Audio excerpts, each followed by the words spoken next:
Hi, welcome to my studio in the Blue Ridge Mountains of Virginia. We're located in a little valley where I live in an old log cabin with my husband and two little dachshunds, or wiener dogs as they are called here. And I really am a very long way away from home.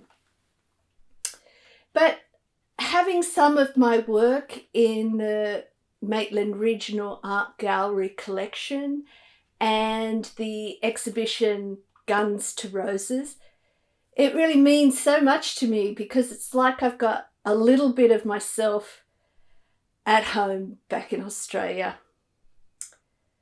The work in the exhibition shows two of my pieces that were part of a series entitled 108, Everything, Nothing, Infinity, and it was produced in 2014. The work consisted of a series of mandalas and a video animation. The process of actually making mandalas is to bring inner peace, to bring balance, and it's a form of meditation. I created the mandalas from landscapes here in America, and it documented the 4 seasons. Each of the 3 different landscapes that I used had a firearm coupled with them. And that's a significant difference between Australia and the US, and that's the mainstream opinion about guns. I used to say that my work was really an act of signification, and by that I mean trying to make sense of the world in which we live. But in reality, there are some things that don't really make any sense at all. For example, the gun violence in America that affected me on a personal level when I was a professor at Virginia Tech. Now I'm working as a full-time artist, and over the past few years, I've had the opportunity to reflect upon technology. Because technologies are more than just tools, they actually affect who we are and change the way we think and change the relationships we have with other people. I also see myself as an advocate for diversity and difference and inclusion, and I want my work to acknowledge the historically unpaid and undervalued women of labour. Hence, I've turned my attention now to creating machine embroideries, as well as continuing my work on video animation. My first solo show in New York at Air Gallery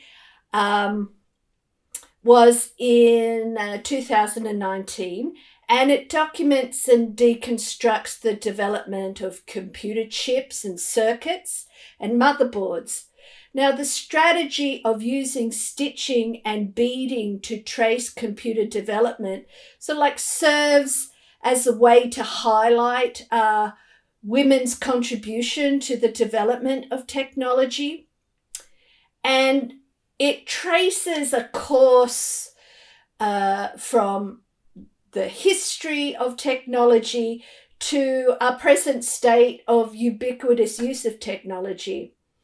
And it also questions whose data is really going to be preserved and valued, and whose labour is going to be valued as we move from the digital age into the age of artificial intelligence. In 2017, I began to investigate hygiene and infection via embroidery. The project used creative technologies as a way of production and as a way to disseminate information on the public of the spread of disease. Now, it was shown in New York in early 2019, and the main message was to please wash your hands. And I wonder if that was a bit of looking into the future. But I really do believe that the creation of artwork and the viewing of artwork makes a significant contribution to our health and well-being. In this time of social distancing and isolation, I submerge myself in the making of art and reflecting, observing, and accepting. I continue to create mandala meditations and to watch the landscape change. They do say that to create a mandala is to stabilize, integrate, and reorder inner life. I'm interested in the effect of technology on our bodies and minds, and the possibilities of arriving at a true consciousness via making.